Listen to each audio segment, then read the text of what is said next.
Et merci de me laisser la parole aujourd'hui, enfin de me la donner. Je vais essayer d'en faire bon usage parce qu'une des difficultés, justement, c'est d'être un homme et d'intervenir sur ce sujet de l'égalité femmes-hommes et de ne pas le faire à la place des femmes et de trouver la juste place. Alors la mienne, elle est simple à constater. Je suis un homme cis, blanc, de plus de 50 ans, dirigeant de structure, c'est-à-dire que je représente le stéréotype des hommes qui détiennent le pouvoir dans notre société. Et c'est parce que je suis parti de ce constat, en particulier parce que l'association que je dirige, le CCO, est une structure qui regroupe un tas de réseaux économiques et qui les accueille en son sein. Et dans le cadre de l'accueil et de l'organisation de ces événements professionnels, eh bien, ces gens influents qu'on recevait, il était facile de constater qu'ils étaient majoritairement comme moi, c'est-à-dire des hommes blancs de plus de 50 ans. Et j'ai trouvé que c'était une aberration. Et du coup, on a pris l'initiative, avec des réseaux de femmes justement, de commencer à les fédérer entre eux, puisque le paradoxe, c'est en 2012 que toute cette aventure a commencé, c'est que les réseaux de femmes se connaissaient finalement assez peu à l'échelle de notre métropole. Donc cette initiative est devenue un projet, ça s'appelle Les Fameuses. Pour faire très vite sur Les Fameuses, c'est un collectif qui sert à, enfin en tout cas qui tâche à mettre en visibilité des femmes qui ont un niveau de responsabilité et d'expertise élevé. C'était au moment de la loi Copé-Zimmermann où les entreprises qu'on côtoie beaucoup cherchaient des femmes pour les intégrer à leur conseil d'administration. Et moi, je viens de la communication et des médias et je savais aussi que les organisateurs de conférences ou les médias finalement faisaient assez peu appel à des femmes pour intervenir et donc la visibilité qu'on leur donnait était insuffisante. Donc le projet de départ des fameuses, c'est ça. Et puis petit à petit, c'est devenu un collectif qui a organisé des événements. Le plus gros événement qu'on organise s'appelle le Printemps des Fameuses, et puis également qui diffuse de l'information sur cette question de l'égalité femmes-hommes.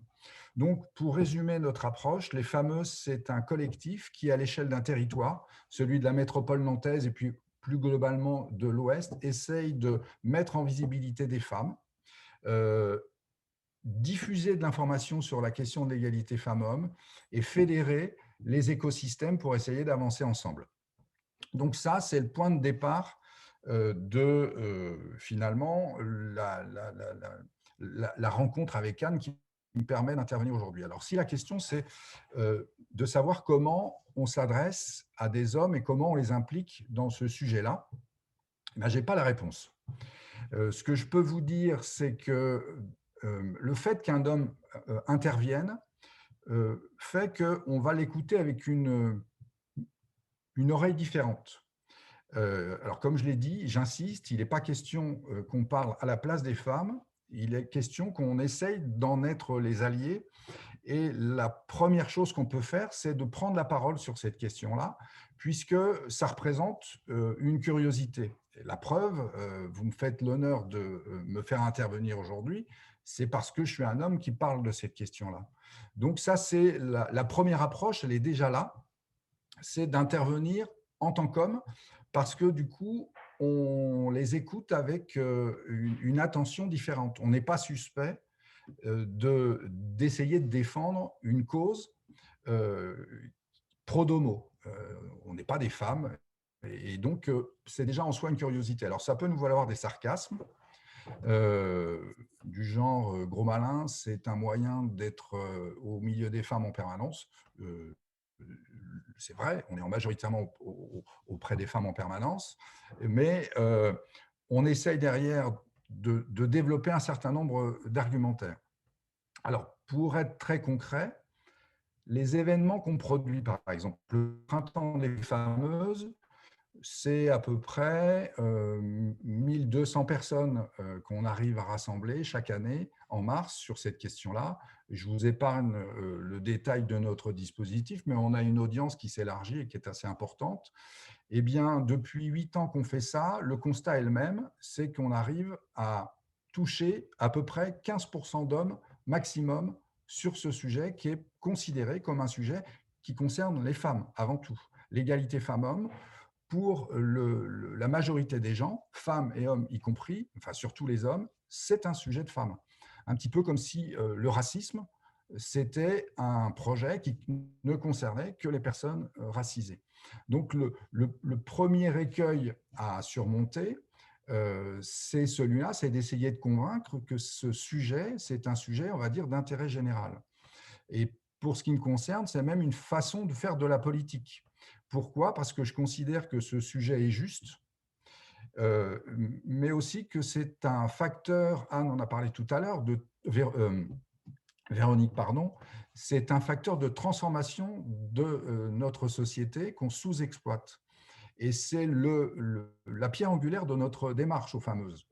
Essayer de démontrer que le sujet de l'égalité femmes-hommes, c'est un sujet juste, mais que c'est aussi un levier de transformation de notre société qu'on sous-exploite. On parle beaucoup de la question du numérique, par exemple, qui vous intéresse au premier chef ici, ou de la question de l'environnement comme des leviers de transformation auxquels il faut s'atteler. Nous, on considère que la question de l'égalité femmes-hommes est au moins aussi importante que ces questions-là. On a même tendance à considérer qu'on la mettrait au-dessus. Donc, quand la question est de savoir comment on parle aux hommes, eh bien, on doit procéder par palier. En tout cas, c'est ce que j'essaye de faire. Le premier angle, c'est bien entendu celui de la justice.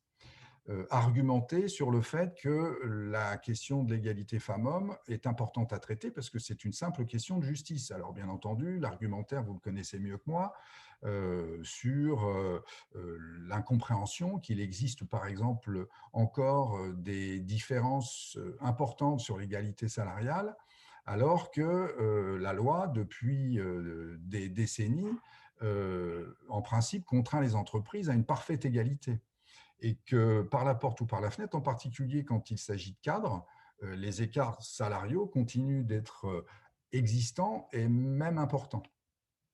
Donc cet argument de la justice, c'est toujours par celui-là qu'on commence, et on essaye même de faire de la pédagogie. Hein. Parmi une petite parenthèse, parmi les outils qu'on utilise, on a depuis quelques années, c'est une opération qui va être de nouveau déployée cette année, un deal avec les bars de Nantes, ça s'appelle la fameuse hour, et on a des bars alliés qui servent aux hommes pendant cette fameuse hour 25% en moins sur leur dose habituelle.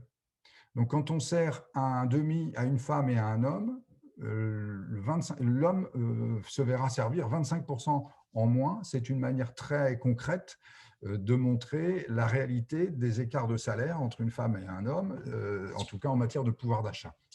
Bon, je referme la parenthèse parce que ça, c'est un peu anecdotique, mais malgré tout, ça a un impact assez important. Donc, si cet argument de la justice devait être suffisant, ça fait longtemps que le problème s'est réglé. Donc, on essaye de déployer un deuxième niveau d'argumentation, c'est l'intérêt. Expliquer en quoi les hommes, en particulier quand ils sont dirigeants, parce que notre terrain de jeu, c'est essentiellement le milieu économique et professionnel, pourraient avoir intérêt à s'intéresser justement à cette question-là.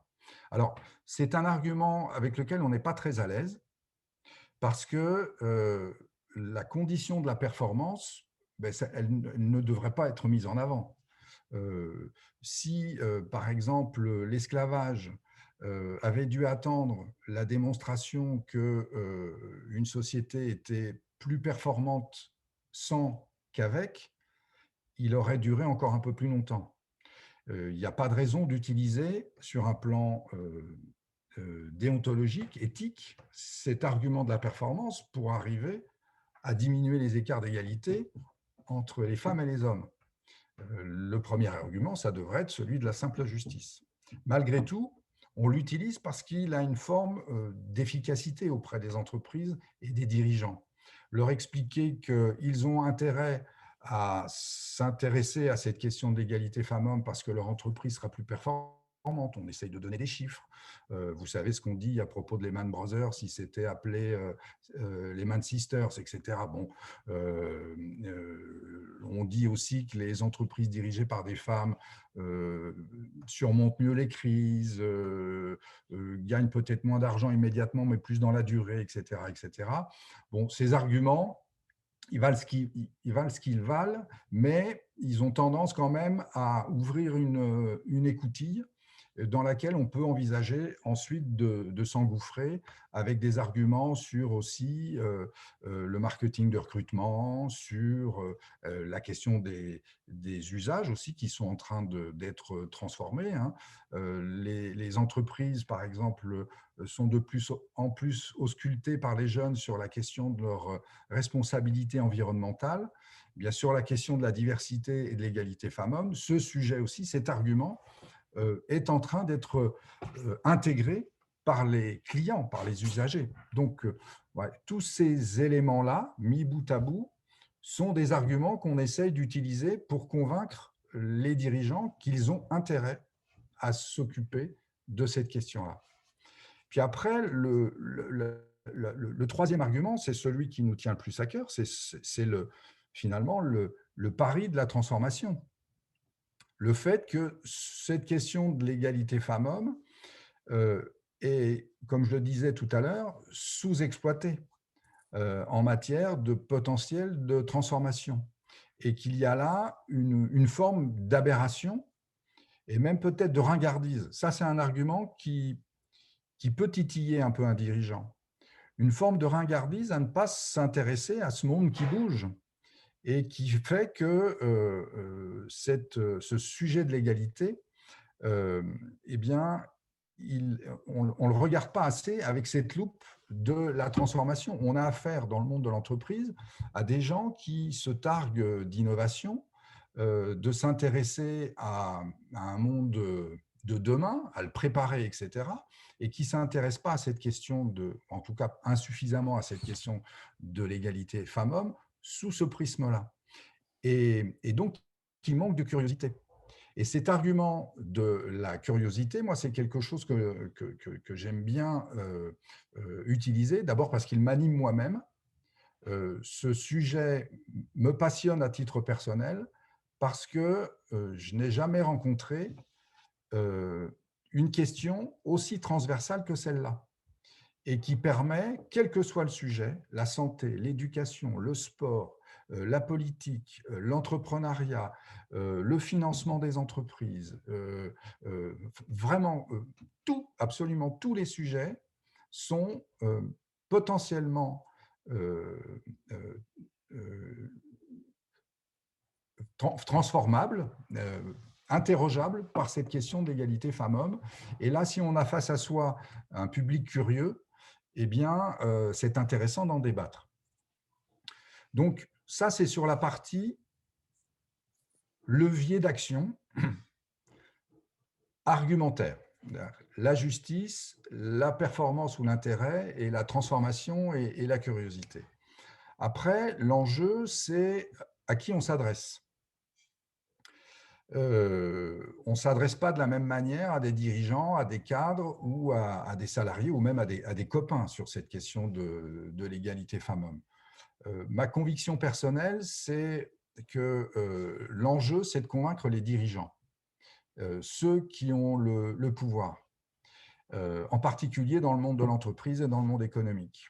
Alors, sur les questions qui nous animent aujourd'hui, la plupart du temps, on nous renvoie comme interlocuteurs les responsables communication ou les responsables RH.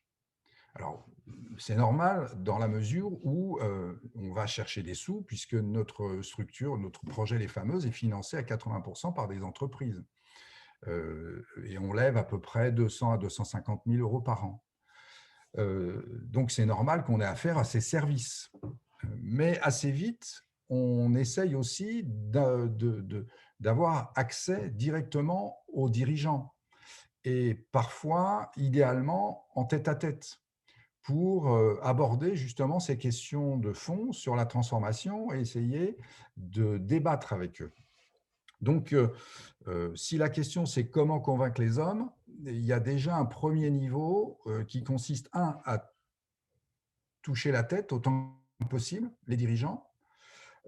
J'allais dire à parler entre hommes d'une certaine manière, c'est-à-dire qu'il peut y avoir un intérêt à une certaine forme de non-mixité dans ce cadre-là, en tout cas au début, pour libérer la parole, parce qu'il y a un certain nombre, on voit bien qu'il y a un certain nombre de choses qu'on aurait du mal à dire dans un contexte élargi, etc. Dans le cadre euh, d'un déjeuner ou en tout cas d'un cercle plus restreint, ça peut être plus facile.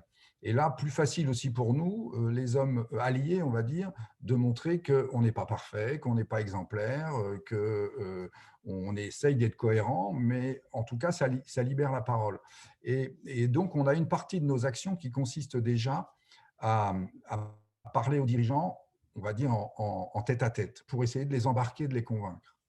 La question peut se poser aussi dans les réseaux intra-entreprises avec lesquels on travaille beaucoup. Et la question peut se poser de leur mixité. Alors, plus ça va, plus ces réseaux sont mixtes. Moi, je suis favorable aussi à cette question-là, mais j'essaye de convaincre qu'à l'inverse, il n'y a aucune difficulté, bien au contraire, à ce que ces réseaux parfois soient non mixtes, pour justement que les femmes aussi puissent parler entre elles sans que des hommes soient là pour intervenir, prendre la parole ou empêcher d'intervenir sur un certain nombre de sujets. Et puis après, donc, ce que je suis en train d'essayer de dire là, je ne sais pas si je suis très clair, mais c'est que on s'adapte aussi au public et au contexte dans lesquels on intervient, y compris sur un registre privé, par exemple. Le fait d'être un homme intéressé à cette question-là nous rend parfois suspects, et il faut éviter d'être le donneur de leçons permanents. Donc, on marche sur une espèce de corde qui nous oblige encore une fois, être cohérents, à souligner les choses qui ne vont pas, c'est-à-dire par exemple, une blague sexiste, une blague grasse, etc., il n'y a pas de raison de ne pas la laisser passer, mais en étant attentif à ce que ce sujet-là n'altère pas la relation, parce qu'on serait considéré comme un donneur de leçons permanent. Alors, je n'ai pas du tout fait attention à l'horaire, donc je compte sur Véronique. Écoute, voilà, alors là, j'allais intervenir parce que je vois des questions, des commentaires défiler. Alors là, ça me fait plaisir.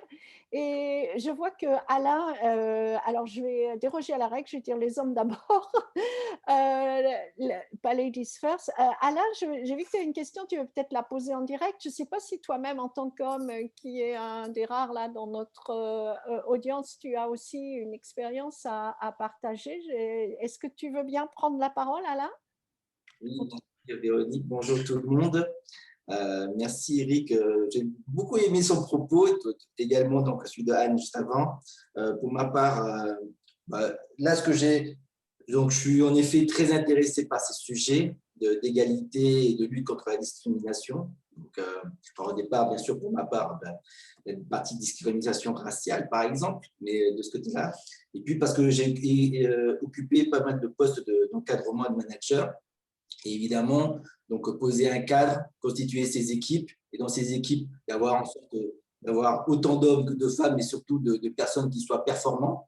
Donc de ce côté-là, donc derrière la performance, il n'y a pas une question pour moi de genre ou de sexe de ce côté-là. Et moi, dans tous les cas, ce que je posais la question donc à Eric, donc sur l'action qui a été menée à Nantes, je découvris donc, là à l'instant sur la partie on sert 3/4 de verre pour un homme et pour matérialiser les inégalités. Voilà, je voulais savoir quel retour ils avaient pu collecter ou est-ce qu'il y a bien eu un retour à ce propos-là, une analyse des résultats. Les résultats de nos actions? Ouais. La bière notamment, la bière que les hommes en avaient moins et quel impact ça a eu, à part peut-être pas seulement anecdotique, on espère, quoi. à quoi ça a servi finalement? Voilà. Alors, c'est forcément anecdotique. Ça sert à faire du buzz, à faire de la communication et derrière à prendre la parole sur ce sujet-là, puisque cette question, euh, euh, je vous ai dit que j'étais un homme des médias au départ, est un prétexte pour que derrière on nous invite sur des plateaux de télé ou qu'on ait des articles dans la presse. Et il faut reconnaître qu'avec des astuces comme celle-là, ça ouvre des portes parfois plus facilement que si on faisait une conférence. Donc, c'est vraiment la prise de conscience avec une communication forte. Alors, en termes d'impact, ça veut dire qu'on a plus de millimètres colonnes ou d'audience dans la presse avec un sujet comme celui-là qui peut paraître anecdotique que si, encore une fois, on avait organisé une conférence sur cette question où on aurait touché peut-être 250 personnes, mais seulement 250 personnes. Alors, j'ai vu aussi dans les commentaires, les réactions que l'argument ringardise avait l'air de résonner pour tout le monde. C'est un argument que je retiens, de pouvoir traiter les gens de ringards s'ils ne s'intéressent pas au sujet. Mais j'ai Sandrine Perrault, je ne sais pas si Sandrine, tu veux prendre la parole parce que tu as l'air d'avoir une expérience aussi. Je vois ton commentaire, exactement, l'argument « ancien monde ringard fonctionne mieux que les inégalités tangibles ». Tu veux poursuivre le commentaire, Sandrine? Bonjour, oui, alors bonjour à toutes et tous. Effectivement, l'intervention d'Éric est très, très éclairante. J'ai 46 ans, donc j'ai une longue expérience de situations sexistes, harcèlement et j'en passe. Et donc, effectivement, il apparaît qu'il faut savoir communiquer pour faire passer les messages. Parce que quand on s'énerve, parce qu'on a vécu un truc difficile, tout de suite, oh, les femmes hystériques, voilà, machin. Bon. Donc, quand c'est un homme qui prend la parole, ça a toujours beaucoup plus de poids. Et après, quand on s'adresse à un homme, tous les arguments ne sont pas entendables et ils n'ont pas la capacité souvent à se mettre à la place des autres. Donc, tout à l'heure, Eric évoquait l'homme blanc, cis, voilà, qui est représentatif du pouvoir. C'est une réalité, ça ne veut pas dire que tous les hommes sont comme ça. Et ils n'ont pas été éduqués pour prendre en compte les sentiments des autres, avoir de l'empathie, ce sont des valeurs féminines. Et en fait, ce qui marche pour eux, c'est souvent l'ego. Et donc, leur faire comprendre que même si ils se prennent pour des visionnaires avec des entreprises qui performent financièrement, ils passent à côté des réalités de l'évolution de la société. Alors après, il faut le dire gentiment, il faut trouver les mots, mais c'est un des leviers que j'ai vu fonctionner puisque je fais beaucoup de tests sur dans mon entourage masculin. J'ai vu ce qui déclenche des réactions hyper violentes et ce qui déclenche des réactions plus soft et éventuellement capter l'intérêt. Alors après, comme chaque individu, ils sont tous différents, tous les leviers ne vont pas marcher de la même manière sur les uns et les autres, donc ça demande aussi une capacité pour moi de comprendre à qui j'ai affaire et adapter mon discours à cette personne. Et un homme qui a, comme Eric, l'expérience de la communication et qui peut adresser des foules plus importantes, c'est hyper important d'avoir des gens comme lui qui vont avoir plus de poids, parce que c'est une réalité, la parole d'un homme a plus de poids que celle d'une femme, et notamment pour capter l'attention de ceux qui nous gouvernent. Je suis un petit peu longue, je ne sais pas si je suis claire. Non, mais Sandrine, c'est intéressant aussi. Hein, justement, moi, j'encourage les gens à participer. Et je pense que Eric, si tu vois que ton rôle en tant qu'homme communicant et soutenant ce sujet, je pense que tu le savais déjà, mais est apprécié et on en a besoin. Donc, si je peux juste rajouter quelque chose, sûr, Sandrine. Non, je t'en prie. J'ai souvent eu des discussions avec des amis hommes, que j'en ai beaucoup, en leur demandant ce qu'ils en pensent, s'ils sont sensibles à ces sujets, parce que personnellement, je suis très engagée, et donc du coup, les gens réagissent parfois. Et souvent, on me dit, parce que je demande à mes amis, pourquoi tu n'es pas allié? Pourquoi tu n'interviens pas? Pourquoi tu ne partages pas mes posts, etc. Alors, il y a différentes réponses. Je ne veux pas que ma femme croie que je drague. Oh, mais si j'interviens, des fois, mes collègues, je les reprends quand je les vois mal se comporter. Mais il y a une grande timidité et effectivement, il y a peut-être un manque d'outils. Et Eric a une boîte à outils qui m'intéresse beaucoup pour la partager.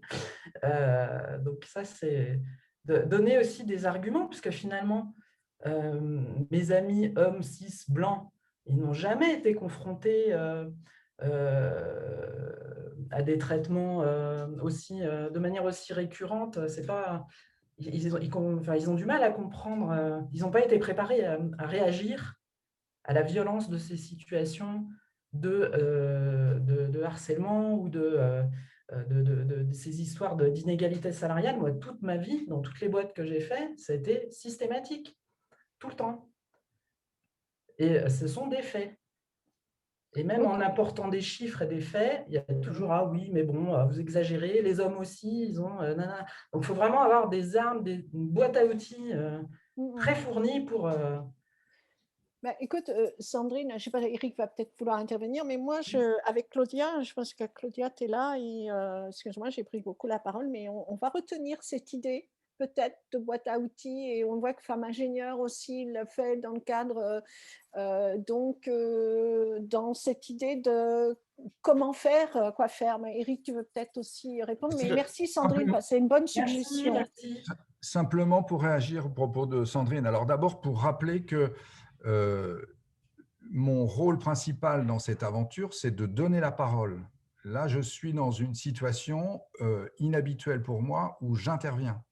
L'essentiel de mon action et de notre action au sein du collectif, mais en particulier de la mienne, c'est de donner la parole à d'autres, aux expertes qu'on fait intervenir, puisque justement, l'enjeu, c'est bien de doter la majorité des gens, hommes comme femmes, d'arguments ou en tout cas d'exemples sur la situation concrète que représente cette problématique d'inégalité femmes-hommes, en donnant des chiffres, en exposant aussi à la complexité de ce sujet-là. Il ne s'agit bien entendu pas de jeter l'anathème sur les hommes, en tout cas pas systématiquement. Il s'agit de les accompagner, de leur donner, enfin de les éclairer et d'éclairer les femmes aussi, hein. Et puis je réagis puisque je me suis pris un petit taquet là, je veux bien. C'est bien pour ça que j'ai commencé en parlant de la prudence qu'il était nécessaire que j'adopte pour parler de ces questions-là, puisque j'ai utilisé le terme de libération de la parole qui m'est reproché par Véronique. Donc je veux bien. Bon, c'est vrai que ce terme, il est plus utilisé en ce moment à propos des femmes victimes de violences sexistes et sexuelles. Donc, si ce terme-là n'est pas le plus approprié à propos des hommes, j'aurais pu parler de s'autoriser à parler librement, mais vous avez compris l'idée. C'est que il est parfois plus aisé d'évoquer un certain nombre de sujets dans des cercles privés plutôt que publics. Justement, si je puis me permettre, j'entends dans l'intervention d'Anne comme dans la vôtre, des éléments qui vont dans le sens de ce qu'on cherchait vraiment dans cet atelier, c'est de se dire, il y a énormément d'initiatives qui ont été prises, énormément d'expériences, on a un matériel énorme, et moi j'aimerais vraiment savoir dans tout ce que vous avez fait, qu'est-ce qui a le plus fonctionné ? Parce que ce qu'on va chercher derrière, c'est des outils, c'est des pistes, c'est quelque chose avec lequel on peut repartir de façon concrète pour sortir d'un discours qui est passionnant et qui nous passionne tous, je pense, sinon on ne serait pas là, mais qui est qu'est-ce qu'on peut faire, qu'est-ce qui fonctionne. Moi, je voulais poser la question tout à l'heure à Anne, est-ce que ça fonctionne plus de faire des groupes, de faire des prix, est-ce que ça fonctionne plus chez les ingénieurs femmes, chez les plus jeunes, chez les moins jeunes, chez vous, qu'est-ce qui fonctionne plus? Est-ce qu'on va dire que c'est la bière mélangée avec des groupes non mixtes, parce que là, vous êtes sur un sujet qui est bien…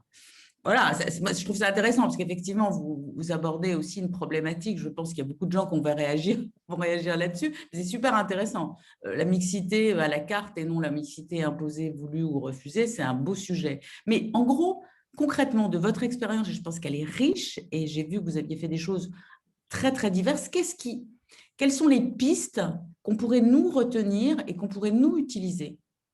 Alors, je ne suis pas très à l'aise avec la question de la boîte à outils, puisque, bon, je vais être un peu caricatural, mais je pense qu'il n'y en a pas. Pour moi, la seule vraie solution, c'est de se jeter à l'eau. On en parle beaucoup. On a monté un dispositif qui s'appelle la fameuse académie, qui consiste à accompagner les entreprises sur cette question de l'égalité femmes-hommes. des progrès vers l'égalité. Alors, on a affaire dans cette fameuse académie aussi bien à des personnes qui sont en charge 100% full-time de la question de l'égalité femmes-hommes dans leur boîte, qui sont payées pour ça, mais qui ne sont pas forcément armés sur le plan théorique, parce que c'est des missions qu'on vient de leur confier, ce ne sont pas forcément des gens qui sont experts de la question de l'égalité.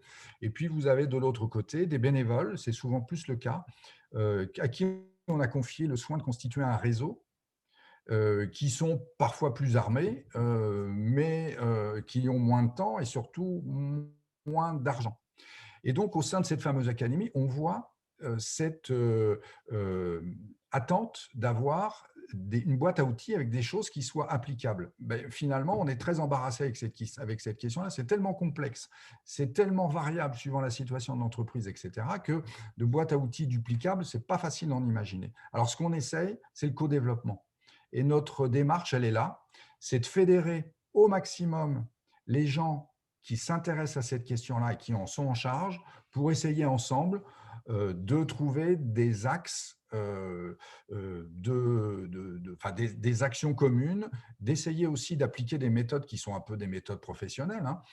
Curieusement, quand on essaye de faire avancer cette question de l'égalité femmes-hommes et qu'on est une entreprise, un dirigeant d'une entreprise, on confie cette tâche-là à une femme, généralement cadre, très impliquée sur le plan professionnel, le plus souvent également mère de famille, et on sait que sur cette question de la répartition des tâches et des rôles, la question est loin d'être encore réglée, et sans la doter de budget, de plan d'action, en gros, c'est vous avez qu'à monter un réseau femmes-hommes, c'est bien, puis ça permet à l'entreprise de cocher une case dans son diagnostic égalité, mais derrière, on n'a pas du tout de démarche professionnelle sur cette question-là. Pas de moyens, pas de plan d'action, pas de calendrier. Donc, on essaye ensemble, en co-développement, de fédérer tout ça, puis de partir de ce constat. Si on adoptait une démarche professionnelle, comme si c'était un projet de lancement d'une bagnole, comment on s'organiserait pour faire avancer le schmilblick. Donc, on va chercher des moyens, on met en place un plan d'action, on essaye de mettre en place des indicateurs, et puis on essaye de trouver des actions prioritaires. Donc, pour vous, ce qui fonctionne le mieux, c'est le co-développement. C'est un peu ça. Ce que j'attendais comme réponse, parce qu'effectivement, on ne peut pas avoir une réponse clé, mais l'axe de travail, pour vous, ce qui a le mieux fonctionné, c'est de travailler comme sur un projet en co-développement avec les entreprises. Nous, on a d'abord une première action, c'est l'information. Ensuite, oui, le deuxième niveau, c'est effectivement la fédération, le co-développement. Et puis après, on essaye de trouver des actions qui sont des actions de lobbying. C'est-à-dire qui ont un impact, on est peu nombreux, on n'a pas beaucoup de moyens, donc on ne peut pas faire d'actions de terrain. Et ces actions de terrain, elles sont importantes, mais c'est un peu le tonneau des Danaïdes, puisqu'elles obligent à recommencer sans cesse. Donc, on essaye de trouver des opérations qui vont avoir de l'impact dans la durée et qui vont aussi permettre parfois de faire une opération de communication. Par exemple, sur la question de la mixité des métiers et de l'orientation scolaire et professionnelle, c'est quelque chose qui nous préoccupe beaucoup parce qu'elle intéresse les entreprises qu'on accompagne. On envisage, là, par exemple, de faire une opération sur les stages de troisième, parce que cette opération-là permettra d'abord de répondre à un besoin, celui des stagiaires, celui des entreprises qui sont sollicitées, etc., mais aussi permettra d'attirer la lumière. Si on réserve dans certains secteurs des stages de troisième à des collégiennes, on a potentiellement de l'impact. Je vais être obligée d'interrompre parce que je sais que Florence, mais c'est bien parce que moi, je pense que tous ces sujets commencent très tôt et de effectivement faire découvrir. On sait que les tâches de troisième sont déterminantes très souvent pour des choix d'études et de carrière. Donc, bravo à vous. Un grand merci, Eric, parce que je sais que, comme tous les intervenants, d'ailleurs, vos agendas et que vous avez accepté de prendre du temps pour nous, pour Pink Innov. et pour nos participants. Donc, un grand merci. Et puis, à très, très bientôt avec le Printemps des Fameuses et à très bientôt à Nantes. Donc, un grand merci. Avec